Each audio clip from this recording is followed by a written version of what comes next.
Now, let's talk about what I like to call the true calling of investors, and it's not a calling. It's how to be a transaction engineer. That's your goal. That's your desire. You don't want to be a real estate investor. Real estate investors are either a wholesaler or a rehabber or a buy and hold investor. You want to be that guy that can take any deal and turn that deal into a profit, regardless of what the deal looks like. So, you look at a deal and you start thinking of 3, 4, 5 different exit strategies. But in order to get to that point, you have to master one. You have to choose what that strategy is going to be. Is it going to be the wholesaler? Is it going to be the rehabber? Is it going to be the buy and hold investor? And then once you master that strategy that best suits you, then you add more tools to the toolkit. You add rehabbing. You add tenant placement. You add guaranteed rent. You add subject to. Or you create a network where you have investors that do all those other strategies, and you make a referral profit by referring those deals to those other investors. So listen to what I just said. You don't have to know all those strategies up front. You just need to know one, but need to find out who are the investors that are doing the other strategies. And then you pass those leads over to them when they don't fit your strategy, and you make money that way. Until your curve of learning and education get to the point where you know multiple strategies. Put multiple exit teams in place in your business that you can create or collect referral income from.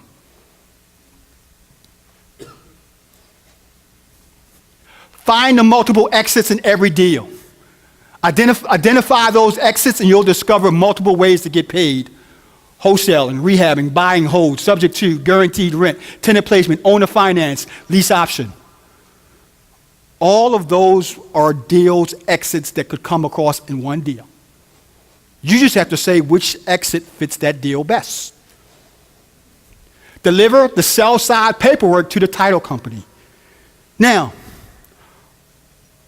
once you've got the property figured out as far as the exit, you have to take your paperwork to the title company.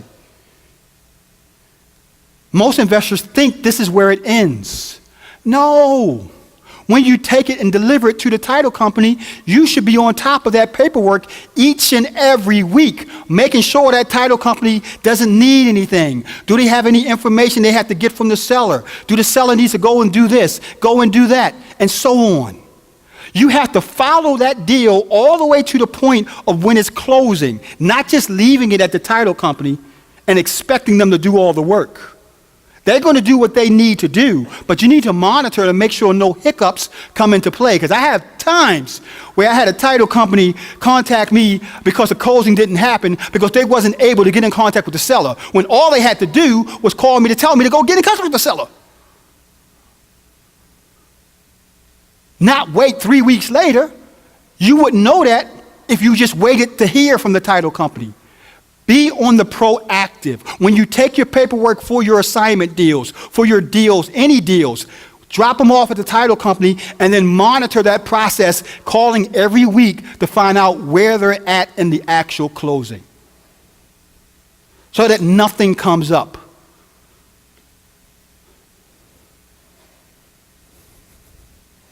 Step 7, finding the gold. Okay, without the buyers, there's no payday. So we got that deal at the title company. The paperwork is there. Now we have to find a buyer. We have to find a rehabber. We have to find a buy and hold investor to take that deal from us so that we can get paid. You can create your list of buyers from free resources like meetups, RIAs, Craigslist, directory sites, MD land records. A lot of people don't realize that MD land records, you can do a search for what you would call the actual lending document or lending institution that actually owns the property. For example, a person that is using IRA money will use companies like Equity Trust and so on. So I can search for different IRA companies inside of MD land records and find all the people that are investing in their IRA. Buyers. And of course, other people lists. Joint venture with other wholesalers. Joint venture with other individuals, like what we do. My whole out-of-market, or should I say my out-of-state business is this. My company does all the marketing. I have a JV partner in Ohio. I have a JV partner in Florida. I have a JV partner in Los Angeles. And I have a JV partner in Houston. We do all the marketing, send all the leads to each one of those JV partners, and we split all the outcomes 50-50. So all my company does is market and create the different JV networks in the other 4 markets. Maryland and DC, that's my home base. That's where my crews are at. That's where my team is at on the ground. But in those other markets, I have JV networks. And all I do is market, and we split everything 50-50 that we close. You have a JV contract? Yes. And the JV contract is part of the packet. Charles, what's the average marketing cost? The question is, Charles, what's the average marketing cost? There is none. As far as average, I'm marketing in 6 different markets. My marketing budget a month can be anywhere between $10,000 to $20,000 a month. So there is no minimum. If you're the one person shop, use this metric. It has served me well over the years. For every 1,000 of this, expect 0.5 to 2.5 deals. For every 1,000 letters I send out, for every 1,000 Craigslist postings, for every 1,000 driving for dollars, for every 1,000 this, I can expect 0.5 to 2.5 deals closed for that every 1,000. So if your marketing budget is $150, God bless your soul. But I've been down there. I've had a budget of $150. So when I first started out in this business, it took me 1 year to make my first real estate check. And that first real estate check was $2,500. And when I made that $2,500, God knows I was the best real estate investor you could name. Nobody could tell me anything because right then and there, I knew real estate worked. You will not believe real estate work until you make that first check. Until it works for you, it's something that other investors do. Other investors make $100,000. Other investors make $10,000. That's why it is so important for you to maintain relationship around those other successful investors. If you hang around with broke people, you will be broke.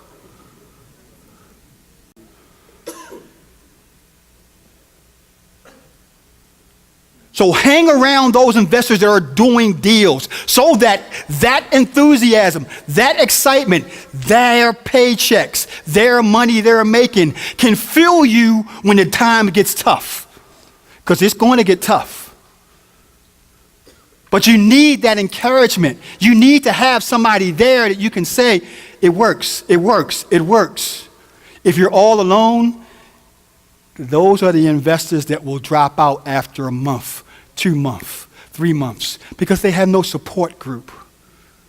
Make the meetups, make the RIAs, make all those your support groups to keep your motivation up.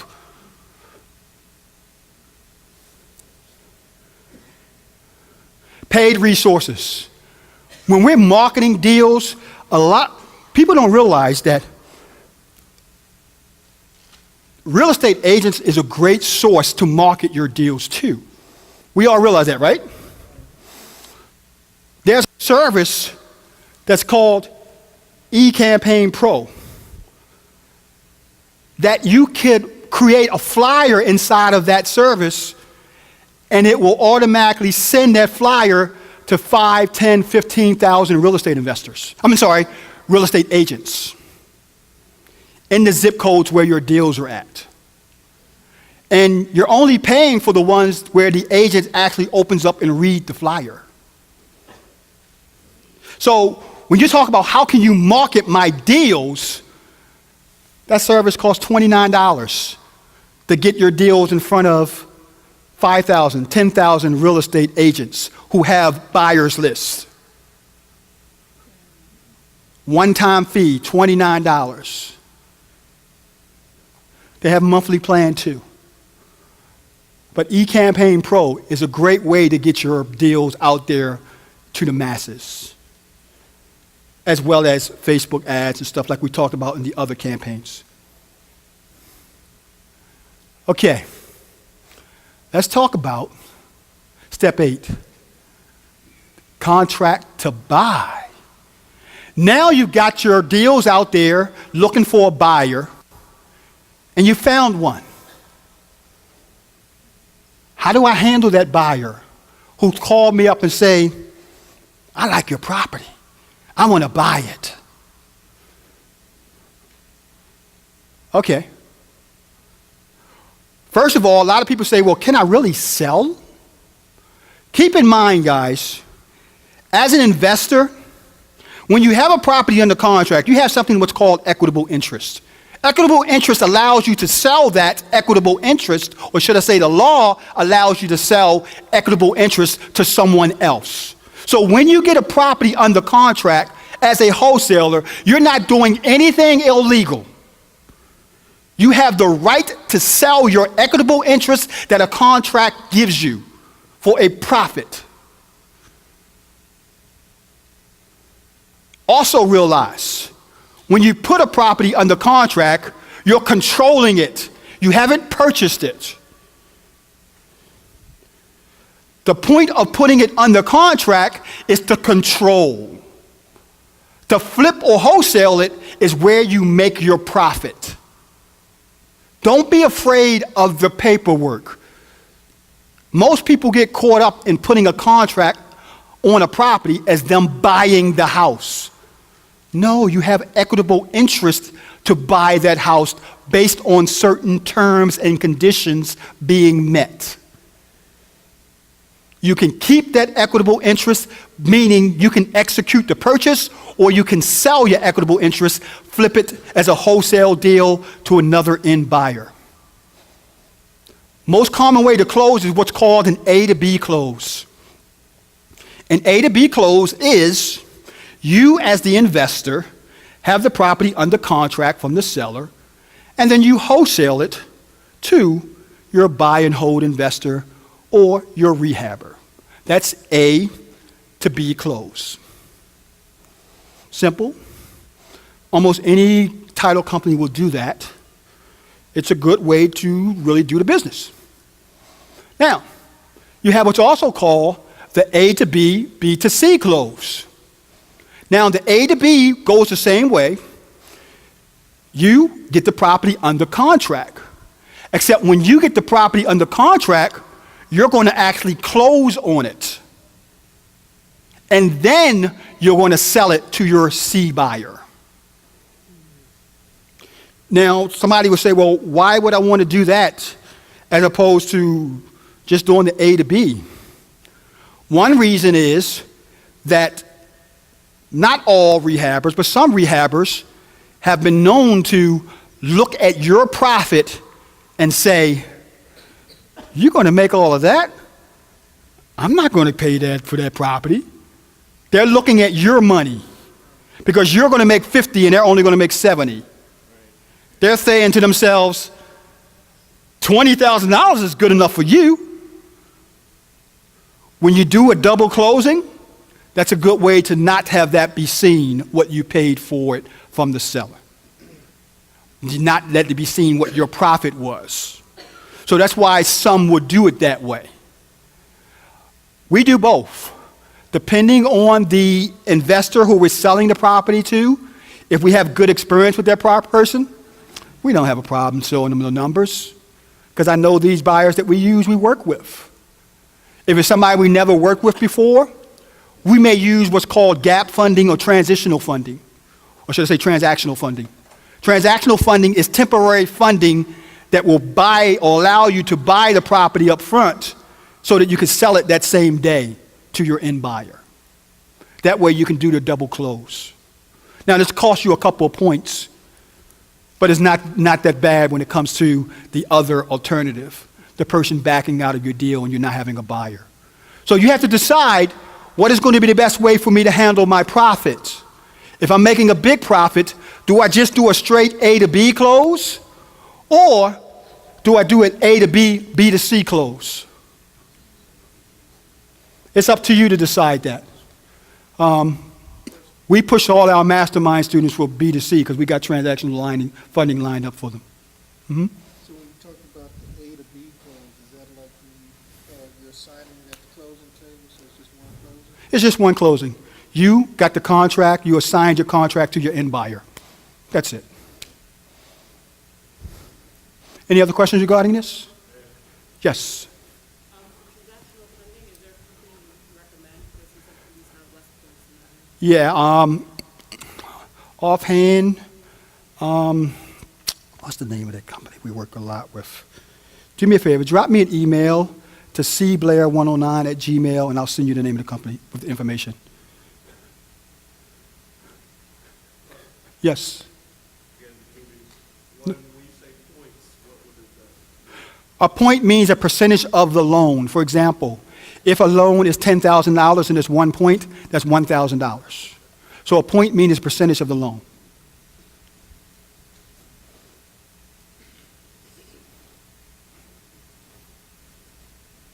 No, I'm sorry, I meant 100,000. Yeah, that's 100,000 is 1,000. 10,000 is $100.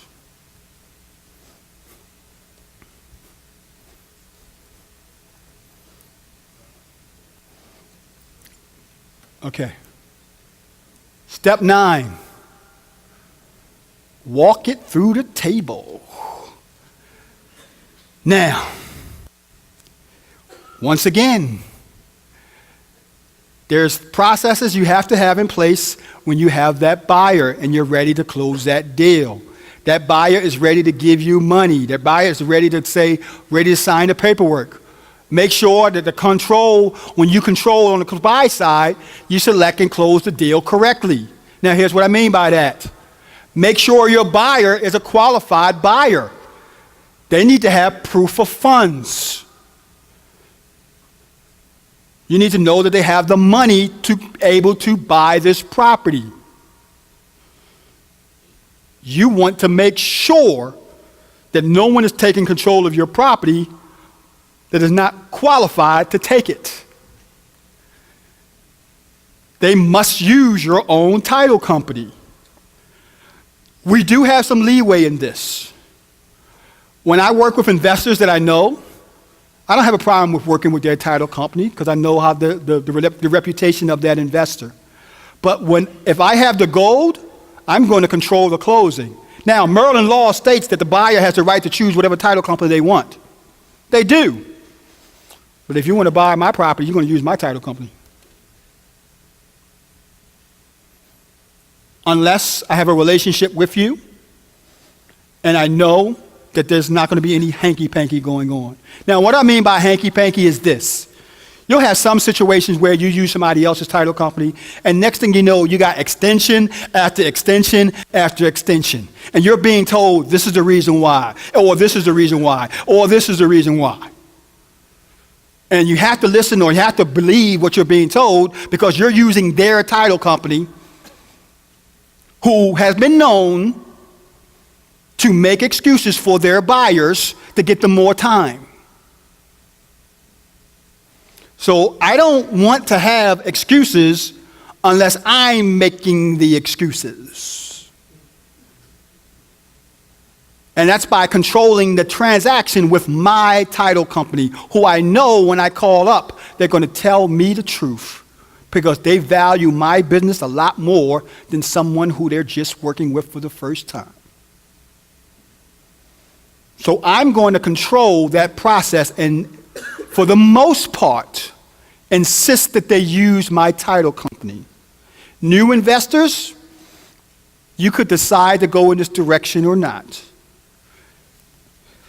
You may do 10 deals, and you may have only one issue because you use somebody else's title company. But I've just seen stories, heard horror stories of people using other people's title company, not being able to get their deposit back, not being able to do this, not being able to do that. I just prefer to control the process because I know my people's not going to lie to me. They must put a down payment and earnest deposit, preferably to my title company. Now, I have 3 steps. They can give me the down payment, or they can put the down payment in my title company. If I've done business with them, I don't have a problem with having them put the deposit in their title company. Like I said, there's an exception for me if I've done business with the person before. But they must do one of the first or second. I'm not going to push the issue if they don't want to give me the deposit, but I will push the issue if they're not going to want to put the deposit in my title company. You're not going to get my deal.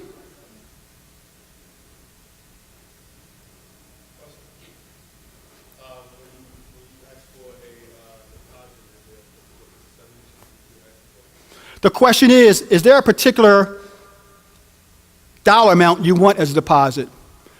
There is no set rule. Most of the time it's somewhere between $2,500 and $5,000.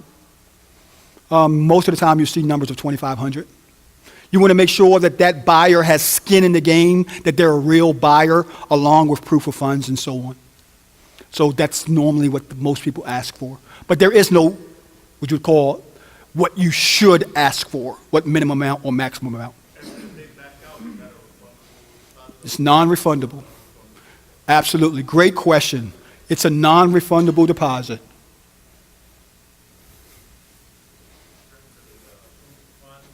Mm-hmm. Should you get like an actual bank statement, or should you be getting those letters that people are submitting where it just says such and such is approved for such and such amount? Well, the question is, should you get an actual bank statement or should you get those letters? The reason why the letters work, because the people who give the letters to don't check them out.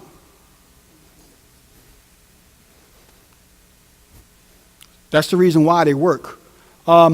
Most of the time, I'm getting bank statements, I'm getting IRA statements, I'm getting contacts to hard money lenders that they're working with, using them as proof of funds and so on. But most of the time, you're correct. I would get that type of documentation. How do you go about verifying the proof of funds? Information on the letters, telephone numbers if there's any. If the letter looks suspicious, don't use it. Also, whatever company that is, just do a Google search. You do a Google search, you'll see if they provide proof of funds letters.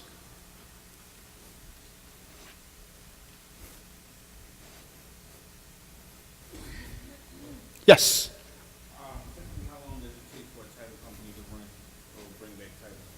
Typically, how long does it take for a title company to bring back title? That also depends. Most title companies literally can do a closing in 14 days. You got some that can do it in 7. On average, I tell my homeowner 30 business days. 30 business days is actually 45 days. So that's what I usually put in our contract, 30 business days. If I know that urgency is the issue with the homeowner, remember we're talking about motivation, then I'll close quicker. But my contract will say up to 30 business days. End or before August the 24th. Notice the term end or before. Do not allow daisy chains unless it's already unless it's already agreed. I don't know what that word is. 9th grade education, guys. unless it's already agreed. A daisy chain is you wholesaling a property to another wholesaler who's wholesaling the property to another wholesaler who's wholesaling the property to another buyer. Next thing you know, it's 4 of y'all at the title company making $2,000 apiece.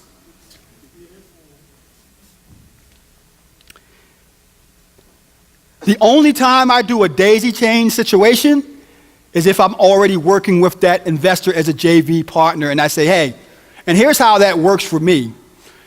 Fact, if your property stays on the market for more than 14 days and it doesn't sell, chances are one of these 3 things are in place. One of which is the property is overpriced. 2, the actual location of the property. 3, the actual repairs on the property. Those are the 3 factors, and the only 3 factors why a property that's a good deal should not stay on the market, or should I say, should not sell within 14 days or less. So if somebody's calling you who have a property been on the market for a month, the first thing you want to know is, why has that property not sold? Because any good deal will sell. The exception to that, if the person who's doing the selling don't have a good buyer's list. So you should automatically turn your nose up when wholesalers send you deals that's 3, 4, 5, 6 weeks old. And start looking into why has that property not sell.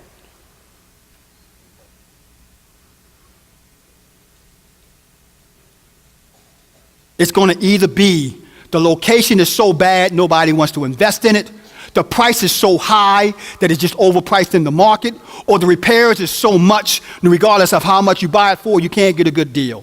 Those are the 3 reasons why properties do not sell. So definitely raise an eyebrow when a person has a deal that's been on the market for a month or 2 months or 3 months. The only time I give my deals to a JV partner to sell for me is after 14 days and I have not sold it. Because then I'm saying, I did everything I could. Let me see if his buyer's list would work. And at that point, I'm willing to split that profit with him if he's got his buyer's list to buy it. But that's the only time I'm JVing with other investors for a daisy chain type of situation. After 14 days of me doing all the marketing that I know, and I couldn't sell it.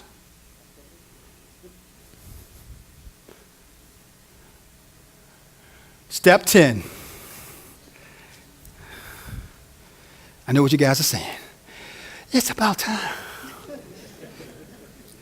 I'm actually on time, guys. We know the 9 steps. The 10th is simple. Find a good mentor that fits. I'm going to say that again. If you're going to go into the direction of I want to accelerate my learning curve, you have to find a good mentor that fits you, your personality. Not all mentors are created equally. There's a number of ways in which you can work with a mentor. Free versus paid. I started out with a free mentor that I paid with my time. I gave him 8 months of my life to work in his business full time for $50 a week and lunch. What he got out of the deal is very cheap labor. What I got out of the deal is the education I needed to get off the ground doing real estate investing. Learning the insights from a person who was doing it.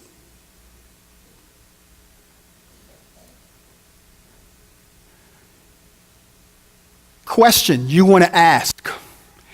Is that mentor currently doing deals now? Or was it 20 years ago? If you're going in this direction, because you don't have to, there's investors in this room that won't need a mentor, that will figure it out on their own. But if you're going to accelerate that process and not figure it out through mistakes and errors, you want to make sure that investor is investing, that mentor is investing now. Most of the strategies don't change. What change is the law to execute them. That's what changes. So somebody that was investing 10 years ago, that's my Heisman pose. Somebody that invests 10 years ago may not be up to date on what's working now. Not to mention, I'm just kind of particular. My mentor didn't charge me anything, but over the years, I had some of the best mentors that I had to pay for. One who is no longer here anymore, a gentleman by the name of Jack Miller, out of Jacksonville, Florida, taught me everything I know about creative deal structuring. Oh my goodness, this man, well, how good was he? Jack taught Robert Allen. That's how good Jack Miller was. And I would pay him $5,000 a pop each and every time I would go to his master class. And then I would pay him $285 a pop every time I would go to one of his workshops. It's all content. That's the only thing he sells is the admittance into it. No packages, none of that kind of stuff. And this guy has made me more money with my creative deal thinking than I could ever thank him for. Because it's a situation where some of these advanced strategies, you have to really dig in books and all that kind of crap to understand what the structure is. And to have somebody break it down to you like you're a 9th grade dropout, man, it's priceless. So I did pay for my education after the fact. Jack Miller. And you can still get some of his stuff. It's priceless when it comes to deal structuring. Also, is the mentor local or not? It's a big one. We have this mastermind program. And I think it's like every 6 or 7 mastermind members would tell me, Charles, I paid $45,000 to this company. I'm not going to say the name, Fortune Builders. And I didn't learn not one thing. They did this, they had me call this person, and it sounded like the person was calling me from Timbuktu.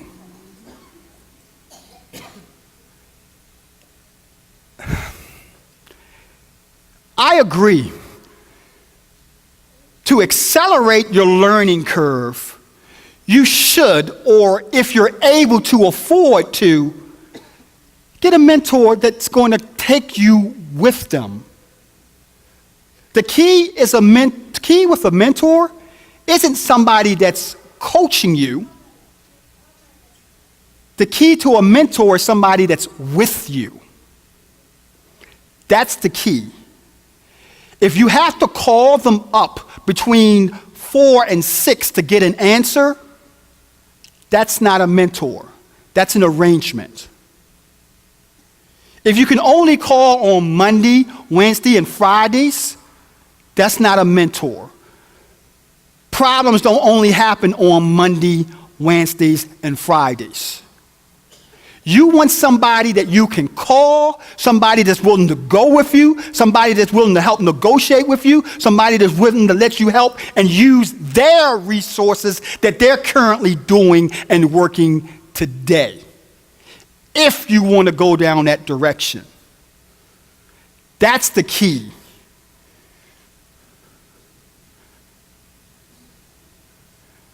Do the mentor teach the specialty that you want to learn? Or should I say, need to learn?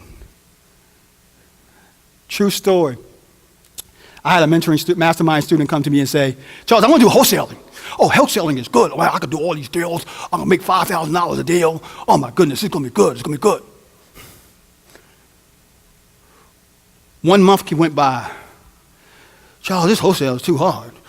Man, I didn't know it was going to be all this. I mean, I like dealing with these homeowners and stuff, but man, I just don't have the right personality. Okay, let's see what fits your personality. So we took that person from wanting to do wholesaling to doing tenant placement and guaranteed rent.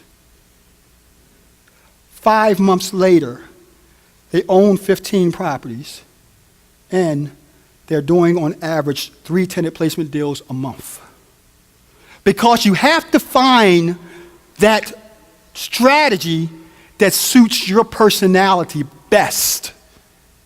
If you are a person that wants quick income, the strategy of choice is going to be wholesaling or tenant placement or guaranteed rent. If you're the person that's looking for large lump income, that strategy is going to be rehabbing or rent to own.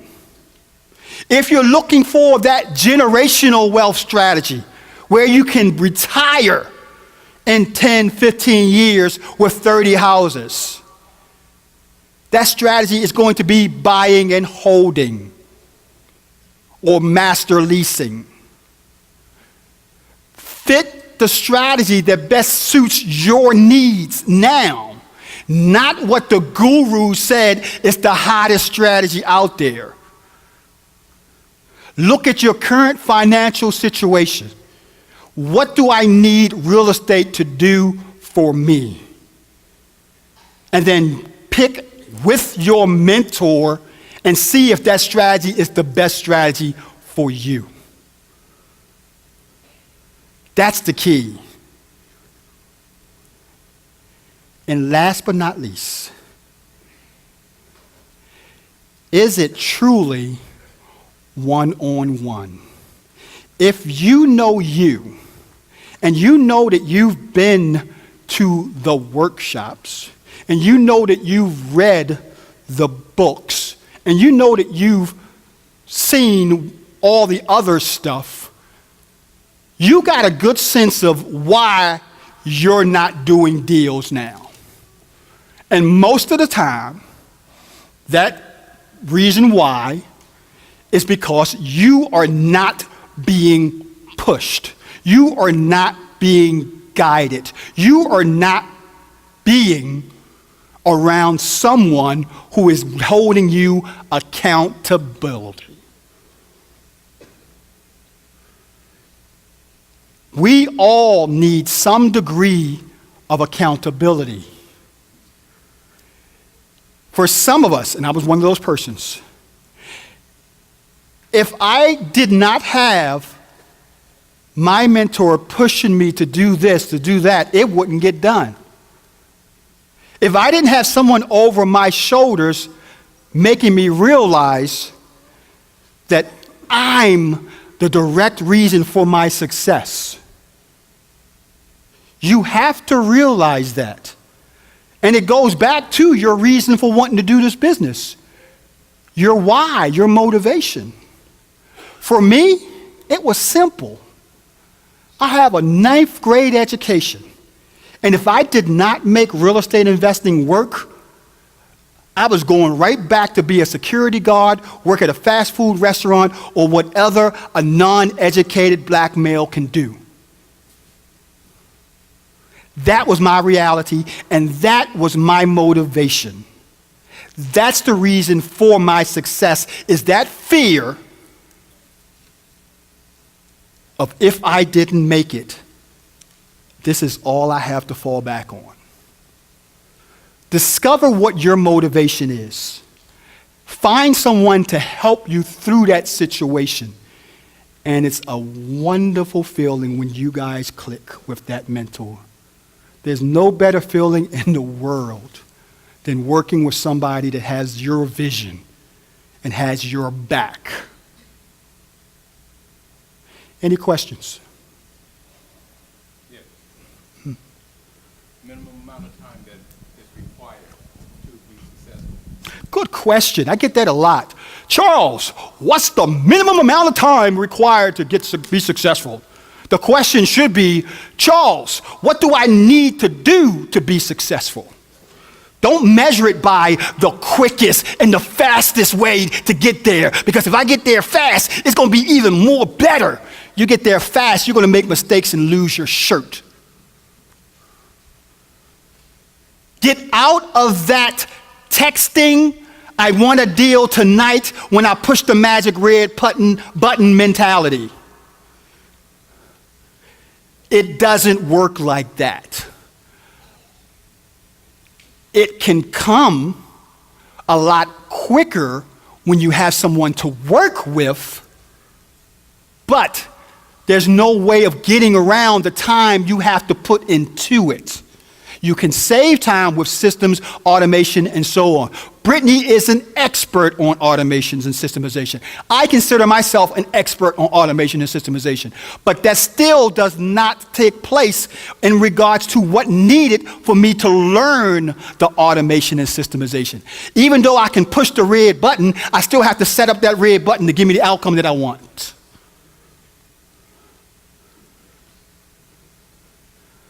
So there is no set time or quickest you can become successful. I know investors that have been, I keep using the mastermind because that's all I'm going to use because I know what they're doing. Investors have been in the mastermind for 3 weeks and got, Tamika and them, 3 weeks, got their first deal. Investors have been in the mastermind for 4 weeks. Investors have been in the mastermind for 2 months. So it depends on that person's time allotment and their commitment. Because you can lead a horse to water, but you can't make them drink.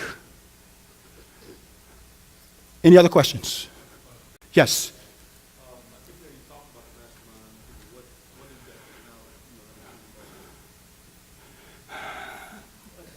is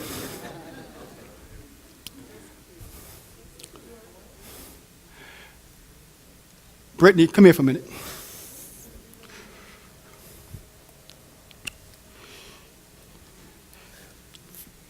And I'm only going to take 10 minutes to go into this.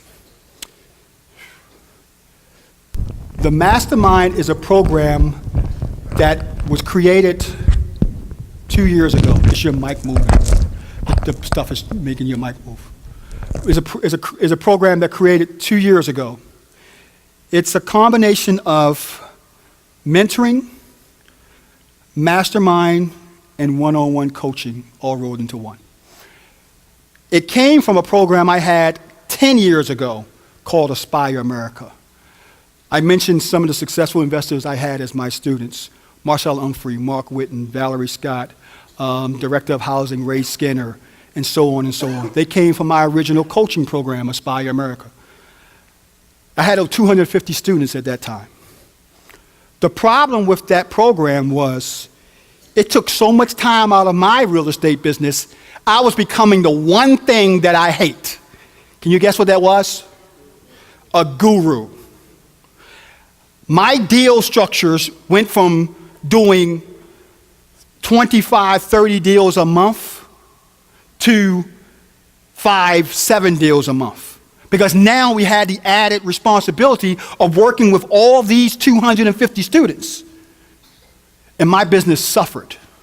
So in 2010, I swore I would never do coaching again. And I mean never. Because I'm not a guru. I'm a DURU. I do the business of real estate investing that I'm teaching you. Not just teach the business of real estate investing I used to do. There's a difference. So with that mentality came the Real Deal Meetup. This is the way you can give back, because I love the teaching side of it. You can give back just by doing the free meetings every month. No selling, just free meetings, all content, just like what you heard today. And I did that for 1 year, 2 years, 5 years, 6 years. And every month, will you be my mentor? Would you be my mentor? Would you be my mentor? It lasted for 6 years. And I said no for 6 years. 2014, my partner at the time, who's no longer here, Kenneth Gills, said, Charles, look, you got all this marketing know-how. Won't you figure out a way to do mentoring where it won't be 250 students, you won't have to deal or take away from your business, and you can do what you want to do. And I'll tell you the truth, guys.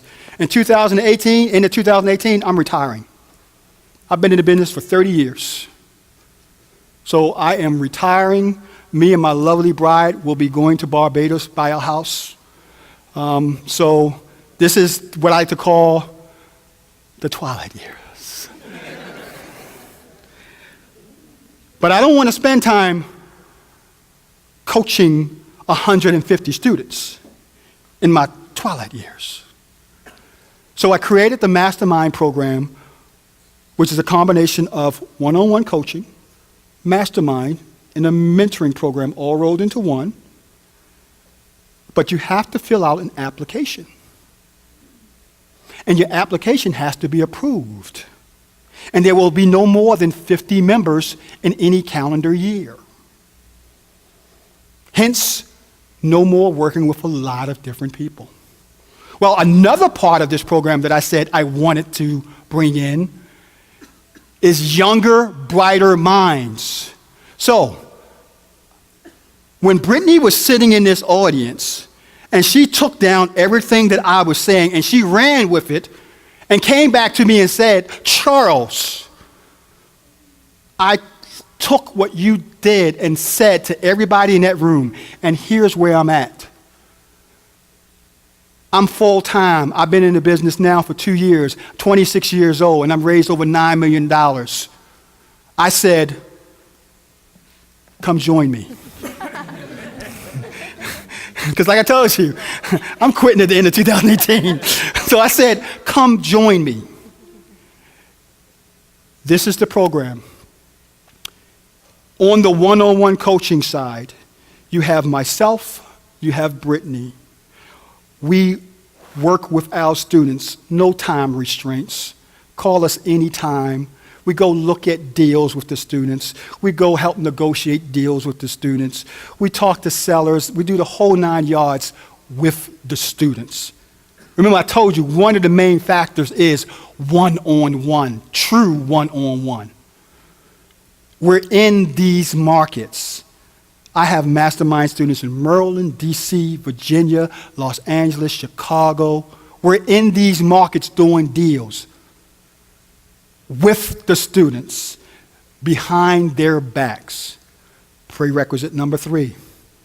That student has to, and I do mean have to, be able to work under the conditions of I'm the mentor, Brittany's the mentor, you're the student. You wouldn't be paying us if we wasn't. Don't tell me what you're going to do. Do what I do, and you're going to be successful. If the student thinks they know more than me and they're not willing to do it, this is not the program for you. If the student is not willing to work at being successful under the guise of someone pushing you, this is not the program for you. If you are a consistent seminar goer, book junkie, product buyer, this is not the program for you. But if you want to finally get off the hump with true one-on-one coaching, this is the program for you. My other 2 mentors in the program is a gentleman by the name of Bill Fell. How many of you guys have heard of Bill Fell? Bill Fell has over 45 years worth of experience. Bill Fell is another creative, what I like to call a creative investing god. The same workshops that me and Bill was at with Jack Miller, Bill was in the audience with me. We went to the same mentor, Jack Miller, before he passed away, for 5 years in a row. So this guy currently is investing in Memphis, currently investing in Maryland. He also lends money to the Mastermind students, and he's also doing all kinds of strategies. He's another one of the mentors. And last but not least, how many of you guys heard of Valerie Scott? Valerie Scott is the expert when it comes to short sales and bank REOs. For 15 years now, Valerie has been doing nothing but short sales and REOs. She's currently doing them in Maryland, DC, and in Chicago. So those are the mentors. That's what you get on the one-on-one coaching side of it. On the mentoring side of it, we have what's called the Real Deal Meetup membership site for the Mastermind members. We have what's called the private Facebook group for the Mastermind members.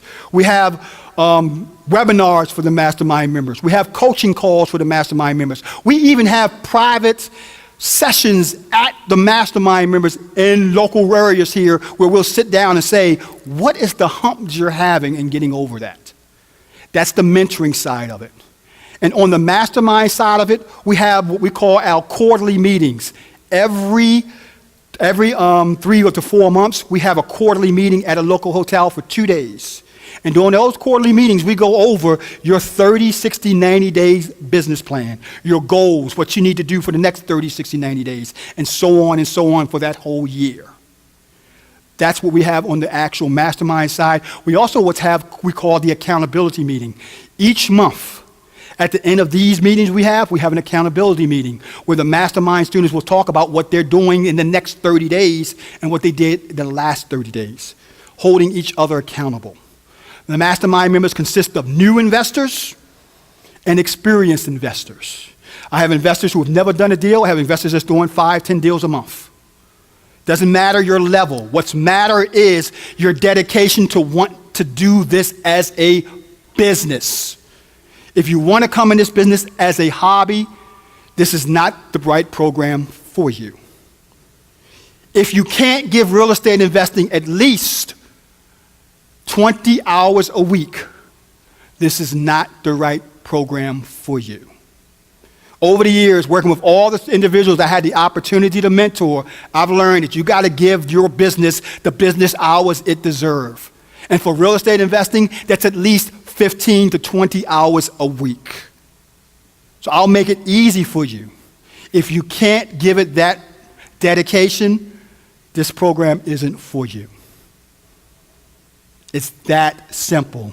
The Mastermind cost $5,000 for 1 year. And I don't have a minute at all saying it's worth 10 times that dollar amount. Because of the mind, because of the attention we give our students, they are highly successful because of that attention. But you cannot pay your way into this program. You have to go to the website. And here's the website address if you're interested. It's moremastermind.com. You have to fill out an application. And if your application is approved, you'll be contacted in 24 hours. And only then will you be invited in. The process is this. You put in your application. Brittany and/or myself will call you up. We'll go over your application. We'll ask you a couple of questions, detailed questions. And all those questions we ask you on the application is meant to give you a score. Based on your total score, if it reaches 70 or above, you'll be invited to become a Mastermind member. If your score is below 70, we will put your application on hold, and you can sign up in 6 months. Or should I say reapply in 6 months. The application process is a little detailed. And we make it that way because we do not want tire kickers. If you can't fill out a detailed application, you should not be looking at this business as a real estate investor. I've had people go to the application, and because it was so detailed, they said, oh, that's okay. too much time. Literally, you could spend 5-10 minutes to fill out the application. But that is what this program is all about. If your application is accepted, we'll have a phone call and we'll say, okay, Josh, tell me a little bit about yourself. Okay, this, Josh is going to tell me this. I'm going to say, Josh, okay, based on your information on the application, the score you garnished was a 70 or above. You are now being extended an application, or should I say, the right to sign up for the mastermind in 48 hours. We give you another 48 hours to determine if it's right for you. We don't want anybody that's looking at this as being pressured. So even if you're approved, you have 48 more hours to say, okay, Charles, I'm ready to move forward. Only then will your application, and you will get your non-disclosure agreement, and then you'll be asked to make your payment. Only after you decide in 48 hours. The key part to the mastermind, you can bring a partner with you that's a partner in your business, or your wife, or your spouse. They have to be a partner in your business because we're only teaching on one business. So that person has to be a partner in your business. What also comes with the mastermind is we set up your business just like I have my business run in all the different states. My team and our team will create your whole Podio system for you. We'll go into your Podio, we'll ask you to sign up for an account, and we'll set it up for you just like we're running our real estate business. You're going to also get access to Brittany's REI automation system. The same system she used to teach people how to hire VAs and systemize and automate your entire business. In this system, you got videos that tell you that you give to your VAs to create your marketing calendar, that you give to your VAs to create your Craigslist postings, that you give to your VAs to do your actual MLS listing postings. It's a complete system that you can turn over to your team to have them run your business for you. Hiring VAs. See, even have VAs lined up to do the work for you. In my opinion, this is the best damn coaching and mentoring program around in this region, period. It will only be 50 members. How many members we got left? Five left. I'm ready to retire. I'm not going to work my butt off like I did 25 years ago. So you got two options. You got me on a tangent now. Option number one, leave out the door, take this information, and run with it. You don't need a coach. You don't need a mentor. You don't need a mentor to do what I taught you today. But for those of you who want and I don't like to say quicker path, but for those of you who want a path that will allow you to not make the typical mistakes most investors make, you're going to want to go to moremastermind.com and grab one of the 5 spots. That's moremastermind.com. As I promised you, that's the link to get my playbook. Write it down. realdealmeetup.com/playbook. You're going to get each and every one of those 150 documents that's in here. And I put it in a PDF format because I'm green, guys. I don't want to kill 100 trees, 150 trees to give you guys a book like this. So it's 150 pages, all the contract paperwork, and it's also labeled. And that's the website for the mastermind. Thank you.